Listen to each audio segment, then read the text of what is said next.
everyone, welcome to GAN Achievers. I am Shalini Sharma in front of you and how are you? I hope you all are doing well.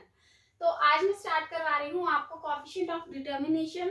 Last class के अंदर हमने probable error और standard error को करना सीखा था, तो अब हम स्टार्ट कर रहे हैं कोएफिशिएंट ऑफ डिटर्मिनेशन। तो बच्चे, coefficient of determination is the ratio of explained variance to total variance. कि टोटल वेरिएंस का कितना एक्सप्लेन्ड वेरिएंस है वो हम स्टडी करते हैं ratio of coefficient of determination से। तो फॉर्म क्या बन जाएगा? Coefficient of determination is equal to explained variance upon में total variance, because this is the ratio. और रेशियो का मतलब क्या होता है कि डिवाइड में करते हैं। ओके, अब हम इसको कैलकुलेट करते हैं। कैलकुलेट करने का सिंपल सा फॉर्मूला है कोएफिशिएंट ऑफ डिटर्मिनेशन का, कोरिलेशन का स्क्वायर कर दीजिए, वो निकल जाएगा हमारा कोएफिशिएंट ऑफ डिटर्मिनेशन। तो yes, this is R square. Square of R बोल दो या आर का स्क्वायर बोल दो, लिख दो, तो वो सेम ही है। तो कैलकुलेट करना अगर हमने कोएफिशिएंट ऑफ डिटर्मिनेशन को, तो वो हम इसकी हेल्प से ही कर सकते हैं। ओके, आई होप आपको ये पॉइंट समझ आ गया होगा। मेरिट्स में है कि मेरिट कहता है कि कितने परसेंट डिपेंडेंट वेरिएबल जो है वो डिपेंड करते हैं इंडिपेंडेंट वेरिएबल पे। तो कोएफिशिएंट ऑफ डिटर्मिनेशन को हमने यूज ही इसलिए किया है कि डिपेंडेंसी को चेक करने के लिए कि डिपेंड वेरिएबल इंडिपेंडेंट पे कितना डिपेंड करता है। फॉर एग्जांपल आप ले लीजिए डिमांड और सप्लाई। अगर डिमांड ज्यादा होगी तो सप्लाई इंक्रीज होगी। इसमें सप्लाई क्या है? डिपेंडेंट है किस पे?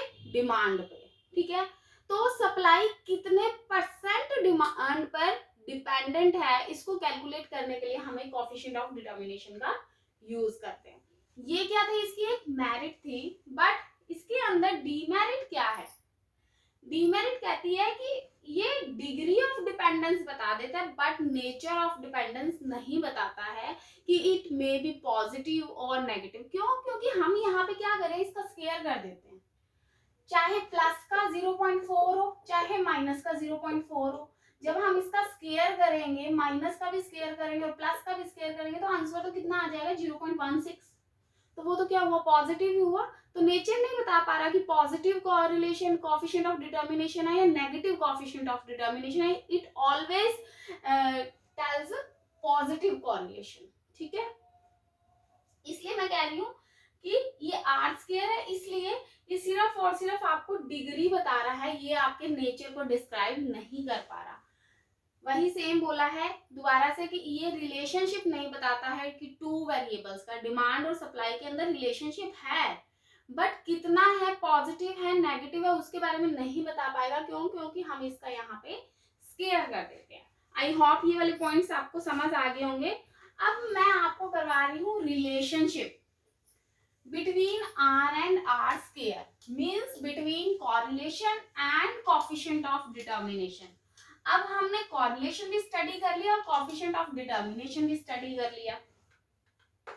ठीक है, तो एक फर्स्ट पॉइंट है कि value of r square decrease much more rapidly as value of r decrease. कि r की वैल्यू डिक्रीज होती है ना, तो r स्क्वायर की वैल्यू उससे ज्यादा डिक्रीज होती है। कैसे? एक एग्जांपल कर लेते हैं। जैसे मान लीजिए यहाँ पे r है, यहाँ पे r स्क्वायर है। r की वैल्यू ले लीजिए आप, r की वैल्यू ले लिए हमने 0.90, 0.80, 0.70, 0.60 और कितना फिर सेम ही ले लेते हैं 0.50, 0.40, 0.30, 0.20। ठीक है, कॉरिलेशन है, तो अब आर स्क्वायर करेंगे तो कितना हो जाएगा? 0.81, 0.64, 0.49, 0.36। समझ आ रहा है क्या कर रही हूँ? आर का स्क्वायर कर रही हूँ क्योंकि ये कोएफिशिएंट ऑफ डिटर्मिनेशन है। ठीक है, 0.25, 0.16, 0.09, 0.04। तो डिक्रीज तो ये भी हो रहा है। कितना हो रहा है? 0.10 डिक्रीज हो रहा है, बट ये देखिए ये उससे ज्यादा डिक्रीज हो रहा है। तो हमने यही बोला है रिलेशनशिप में कि आर की वैल्यू डिक्रीज होती है, बट आर से उससे ज्यादा डिक्रीज होता है। नेक्स्ट वन है कि जो value of R always larger than R square. Value of R is always larger than R square. हाँ, ऑब्वियसली ये क्या है, आर की वैल्यू 90 है, इसकी क्या है 81, कोई भी ले लो 0.40, ये वैल्यू इसके स्केयर, देखा जाए स्केयर हो गया, डबल हो गया, बट यहाँ पे डबल नहीं होता है, यहाँ पे उससे वैल्यू कम हो जाती है। स्केयर करेंगे, 3 का स्केयर करके देखो क्या हो जाएगा 9, आर स्केयर की वैल्यू ज्यादा होती है, बट यहाँ पे आर स्केयर की वैल्यू आर से कम है, ठीक है। तो यही हम कह रहे हैं कि value of R is always greater than R square. ऐसा क्यों है, क्योंकि हमें पता है कि आर की वैल्यू 0 -1 से +1 में ही लाई करती है, तो 0 पॉइंट समथिंग में लाई करती है। ओके, नेक्स्ट वन है कि value of R can be positive और negative, but R square is always positive.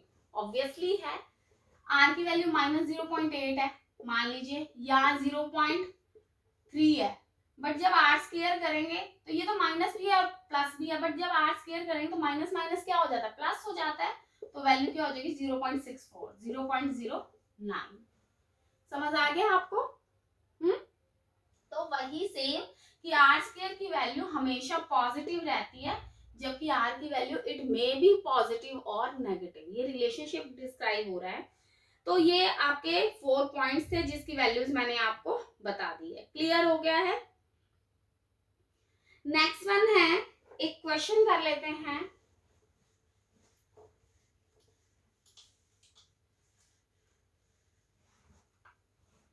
आपको स्क्रीनशॉट मिल जाएगा बोर्ड पे। If r is equal to 0.8, what is proportion of variation in dependent variable which is explained by independent variable.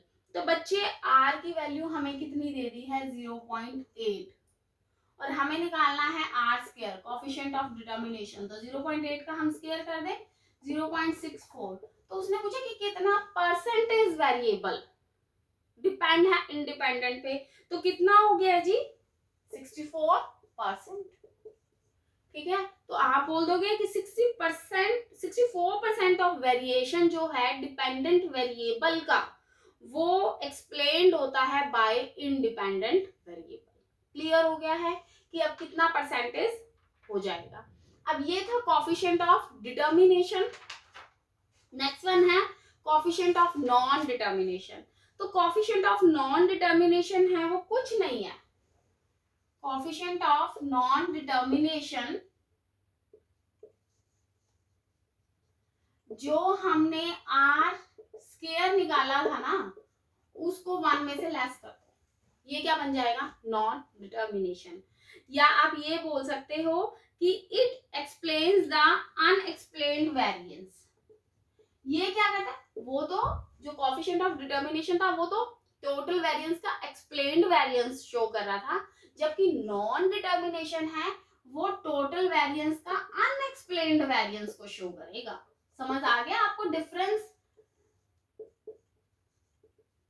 ठीक है, obviously पूरा total variance क्या है 1 है, 1 में से अगर आप आर स्क्वायर मींस जो एक्सप्लेन्ड वेरिएंस है उसको माइनस कर दोगे तो आपका कौन सा वेरिएंस आ जाएगा, अनएक्सप्लेन्ड वेरिएंस ही आ जाएगा ना। तो वही सेम चीज इसने बोली है।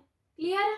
अब मान लो इसी एग्जांपल में अगर 0.64 मेरा एक्सप्लेन्ड है, तो 1 में से अगर मैं आर स्क्वायर माइनस कर दूंगी मीन 0.641 में से डिडक्ट कर देती हूँ, तो जो वैल्यू आ जाएगी वो क्या बन जाएगी coefficient of non determination. Clear है? अब कुछ मेरिट्स हैं, उस मेरिट्स के बारे में डिस्कस कर लेते हैं। मेरिट्स क्या है कि it indicate lack of independence, कि जो इंडिपेंडेंस की वेरिएबल है वो dependent, lack of dependence of dependent variable on independent variable means कि डिपेंडेंट वेरिएबल पे कितनी डिपेंडेंस है। ठीक है, तो ये था हमारा कोफिशिएंट ऑफ नॉन डिटर्मिनेशन। मिलते हैं नेक्स्ट क्लास के अंदर। Thank you so much, have a nice day, God bless you, and please like, subscribe and share my channel.